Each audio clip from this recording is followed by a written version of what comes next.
Assalamualaikum warahmatullahi wabarakatuh. Perkenalkan, nama saya Herlina dari Fakultas Bahasa dan Sastra, akan menjelaskan mengenai komunikasi antar pribadi.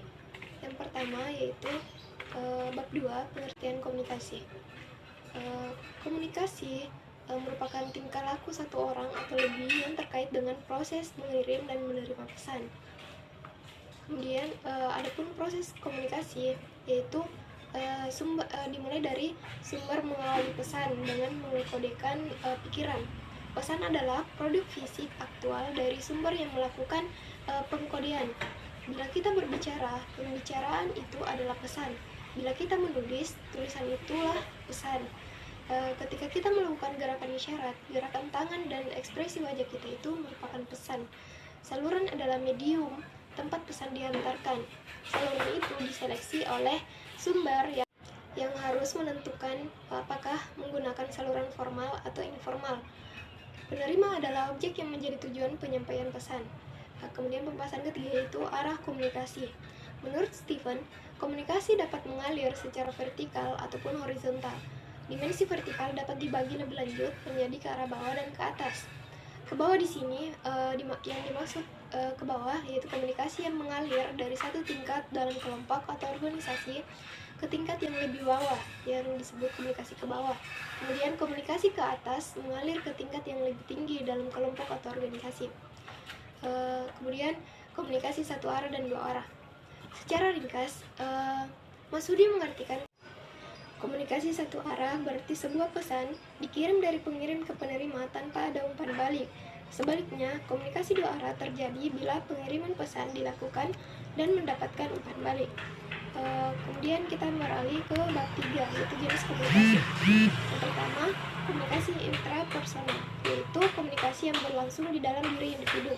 Kedua, komunikasi interpersonal, yaitu komunikasi yang berlangsung antara pribadi yang satu dengan pribadi yang lainnya. Kemudian yang ketiga, komunikasi kelompok, yaitu komunikasi yang berlangsung antara kelompok dengan kelompok, antara kelompok dengan individu, atau antara individu dengan kelompok. Kemudian yang keempat, komunikasi massa, yaitu komunikasi yang berlangsung antara individu atau kelompok organisasi dengan halayak banyak atau massa. Kemudian ke bab 4, yaitu tentang komunikasi antar pribadi. Yang pertama yaitu komunikasi lisan, yang merupakan sarana utama untuk menyampaikan pesan. Pidato, percakapan dua orang, diskusi kelompok, dan desas-desus informal adalah bentuk-bentuk dari komunikasi lisan. Kemudian yang kedua yaitu komunikasi tertulis, yang mencakup memo, surat, email, pengiriman faksimili, laporan berkala organisasi, pengumuman di papan buletin, atau alat lain yang dikirimkan via kata-kata atau simbol tertulis. Kemudian yang ketiga yaitu komunikasi verbal. Menurut Masudi, terdapat beberapa aspek komunikasi verbal, diantaranya adalah vocabulary atau perbendaharaan kata-kata. Kemudian yang kedua yaitu racing atau kecepatan. Kemudian yang ketiga yaitu intonasi suara. Yang keempat adalah humor. Yang kelima singkat dan jelas. Dan yang keenam yaitu timing atau waktu yang tepat. Kemudian beralih ke komunikasi nonverbal, yaitu komunikasi yang penyampaiannya tanpa kata-kata. Kemudian bab 5 yaitu jenis-jenis hubungan antar pribadi. Yang pertama, tahap perkenalan. Tahap perkenalan ada 3 kategori yang disebut tahap pasif, tahap aktif, dan tahap interaktif. Tahap pasif yaitu tahap yang mengutamakan perhatian terhadap komunikan tanpa menanyakan apa-apa. Seluruh situasi dan kondisi tetap sebagaimana apa adanya dan tidak dimanipulasi. Kemudian yang kedua yaitu tahap aktif, yaitu tahap mengajukan pertanyaan, memperhatikan dan mendengarkan komunikan yang mulai memanipulasi situasi hubungan antar pribadi. Kemudian yang ketiga yaitu tahap interaktif, yakni tahap memanipulasi komunikan agar komunikator bisa memperoleh informasi melalui perilaku komunikan. Yang kedua, tahap persahabatan. Persahabatan mempunyai beberapa fungsi, yaitu yang pertama membagi pengalaman agar dua pihak merasa sama-sama puas dan sukses. Yang kedua, menunjukkan dukungan emosional. Yang ketiga, sukarela membantu kalau diperlukan pihak yang lain. Yang keempat, berusaha membuat pihak lain menjadi senang. Dan yang kelima yaitu membantu sesama kalau dia berhalangan untuk sesuatu urusan. Kemudian yang ketiga yaitu tahap keakraban atau keintiman. Keakraban atau keintiman antar pribadi terjadi karena dua pribadi memiliki banyak kesamaan, sehingga membuat hubungan mereka menjadi satu, bukan dua. Kelly menyebutkan keadaan tersebut dapat menumbuhkan rasa cinta dan dapat menentukan relasi selanjutnya. Kemudian tahap hubungan suami istri. Kalau hubungan antara dua orang dari jenis kelamin yang berbeda melewati batas hubungan berkategori intim dan akrab, maka pasangan lelaki dengan perempuan tersebut bisa mengikatkan hubungan menjadi suami dan istri. Kemudian selanjutnya yaitu tahap hubungan orang tua dengan anak. Jenis hubungan ini adalah hubungan yang terlihat di antara orang tua dengan anak-anak mereka dalam satu keluarga inti. Anak-anak merupakan hasil perkawinan buah cinta yang mendalam dari sepasang suami istri. Anak-anak adalah wujud dari kesatuan mereka. Kemudian tahap yang terakhir yaitu tahap hubungan persaudaraan. Jika jumlah anak dalam satu keluarga makin bertambah, maka terjadi pula hubungan yang disebut siblings. Hubungan ini ditandai oleh perasaan cinta antara adik dengan kakak maupun sebaliknya. Kemudian beralih ke bab selanjutnya yaitu pembukaan diri. Yang pertama, self disclosure atau disebut dengan pembukaan diri, kakak maupun sebaliknya. Kemudian bab 6, pembukaan diri.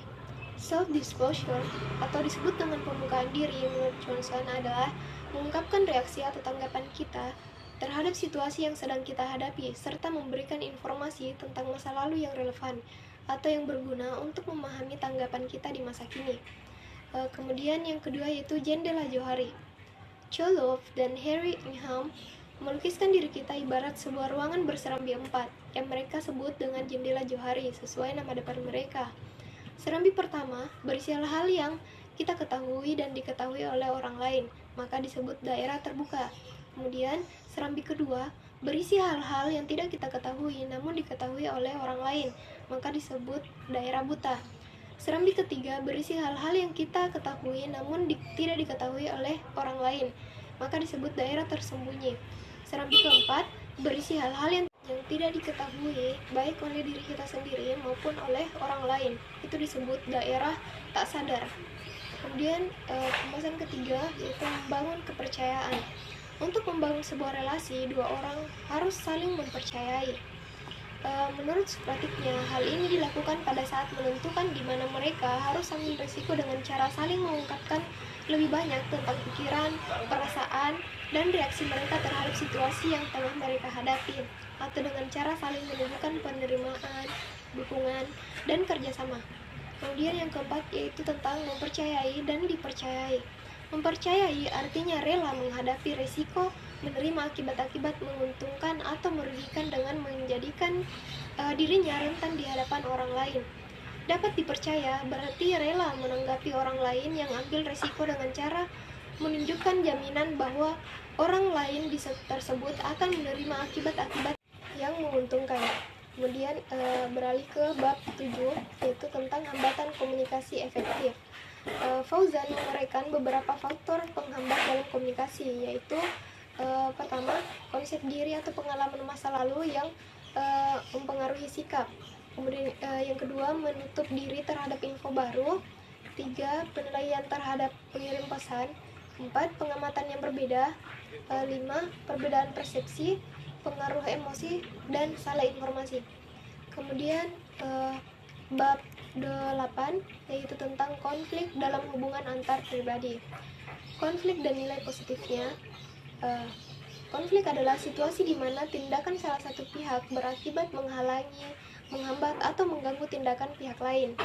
Menurut Johnson, beberapa contoh manfaat positif dari konflik adalah: yang pertama, konflik dapat menjadikan kita sadar bahwa ada persoalan yang perlu dipecahkan dalam hubungan kita dengan orang lain. Yang kedua, konflik dapat menyadarkan dan mendorong kita untuk melakukan perubahan-perubahan dalam diri kita. Yang ketiga, konflik dapat menumbuhkan dorongan dalam diri kita untuk memecahkan persoalan yang selama ini tidak jelas kita sadari atau kita biarkan tidak muncul ke permukaan. Yang keempat, konflik dapat menjadikan kehidupan lebih menarik. Kelima, perbedaan pendapat dapat membimbing ke arah tercapainya keputusan-keputusan bersama yang lebih matang dan bermutu.